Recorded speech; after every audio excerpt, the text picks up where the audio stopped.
Yeah, absolutely. And so, I think there's two congruencies that we see. We see an interest in our nuclear capabilities, and then we have this really bizarre, what I don't know if you'd call it an interest, but there seems to be a connection with water. And these things have a tendency to be seen in and around water, which kind of leads to one of the observables that we've had. There's five distinct observables that set this technology, as I mentioned earlier, aside from everything we have in our inventory. The first is hypersonic velocity, the ability to change directions instantly. And when I say instantly, I mean human beings can withstand about 9 G forces. Some of our best aircraft can withstand about 16 Gs. These things are doing 3, 4, 600 Gs in mid-flight. Then there's hypersonic velocity.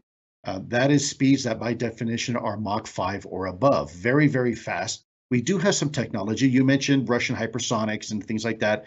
There are technologies that can go that fast, but then again, you don't expect a hypersonic aircraft to do a 90-degree turn. To put that into context, our SR-71 Blackbird, when at 3,200 miles an hour, wants to take a right-hand turn. It takes roughly half the state of Ohio to do it. You don't expect it to just kind of do this. And that's precisely what we're seeing. And then the third observable is a bit like cloaking. We call it low observability.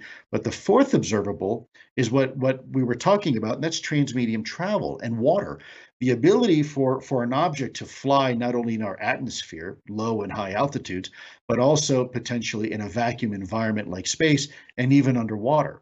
Now, we do have vehicles that can do that. We have, for example, a seaplane. A seaplane is a plane that can fly and it can float on the water. But when you look at it, it's neither really a very good aircraft or a boat because it's a design compromise.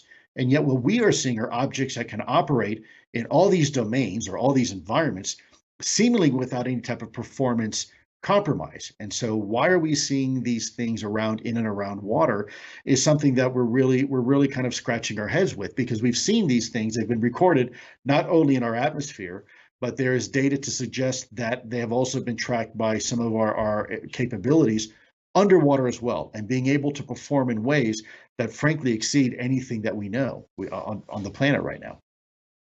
And Lou, unfortunately, we only have time for one more question, but No I worries. should make it clear to our viewers that you actually signed an NDA when you were working on this at the Pentagon. Is there any scenario that would cause you to break that NDA if you feel like, for example, this report obfuscates or peddles disinformation about what the findings actually are here? No, ma'am. I will never violate my non-disclosure agreement with the government. I still maintain a security clearance, and the reason is that not because it's my loyalty to the government, because it's my loyalty to the American people. That contract I signed those many years ago was a promise to the American people that I would never violate their trust, period. And I can't violate their trust in order to gain their trust. It doesn't work that way. So what I'm going to continue to do is doing what I'm doing now, and pushing for this disclosure, pushing for the information that I know to be true because I saw it and so did my colleagues. Continue to have this conversation the way I can. And I'll tell you, if it looks like the Pentagon continues to obfuscate, I have made it clear before that there's a possibility I would consider running for some sort of congressional office. I don't want to do that. I'm not a politician. I don't have the political savvy. But if I have to put my boots back on in order to make sure this conversation is had and ultimately allow the American people to have this conversation amongst themselves, then I will do what's necessary short of violating my non-disclosure agreement and violating my trust with the American people.